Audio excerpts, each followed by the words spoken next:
ஒரு சைக்கோ கொலைகாரன் 90ஸ்ல இருந்து இப்ப வரைக்கும் பெண்கள் எல்லாரையும் ரேப் பண்ணி கொடூரமான முறையில கொலை பண்ணி பக்கத்துல மல்லிகைப்பூ வச்சுட்டு போறாங்க.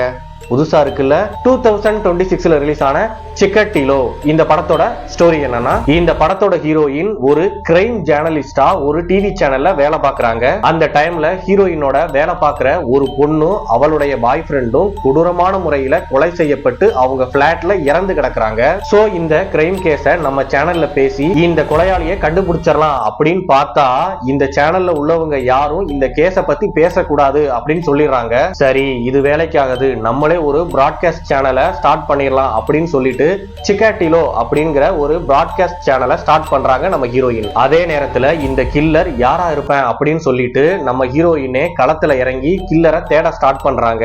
இதுக்கப்புறம் என்ன ஆச்சு, கொலையாளியை கண்டுபிடிச்சு சட்டத்துக்கு முன்னாடி நிறுத்தி இந்த கொலையாளிக்கு தண்டனை வாங்கி கொடுத்தாங்களா இல்லையா அப்படிங்கறதா இந்த படத்தோட ஸ்டோரிங்க. இந்த படத்தோட கிளைமேக்ஸ்க்கு முன்னாடி இவ்வளவு கொலையும் பண்ணிட்டு இருக்கிற இந்த சீரியல் கில்லரோட ஃபேஸ ரிவீல் பண்ணுவாங்க.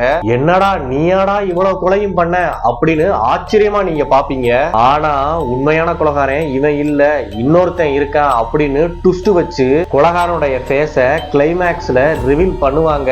அட பாவி சண்டாளா, நீயா இவ்வளவு கொலையும் பண்ண அப்படின்னு நீங்களே ஆடி போயிருவீங்க. இந்த படத்தை பொறுத்தவரையும் நீங்க ரொம்ப எதிர்பார்ப்போட இந்த படத்தை பார்க்க போக வேணாம். ஒரு நார்மலான கிரைம் த்ரில்லர் படத்தை பார்க்க போறேன் அப்படின்னு மைண்ட பிக்ஸ் பண்ணிட்டு போங்க. இந்த படம் நல்லா இருக்கும். இந்த படம் அமேசான் பிரைம் தமிழ்லையும் இருக்கு. இந்த மாதிரி மூவி அப்டேட்ஸ்க்கு நம்மளுடைய சேனலை ஃபாலோ பண்ணிருங்க.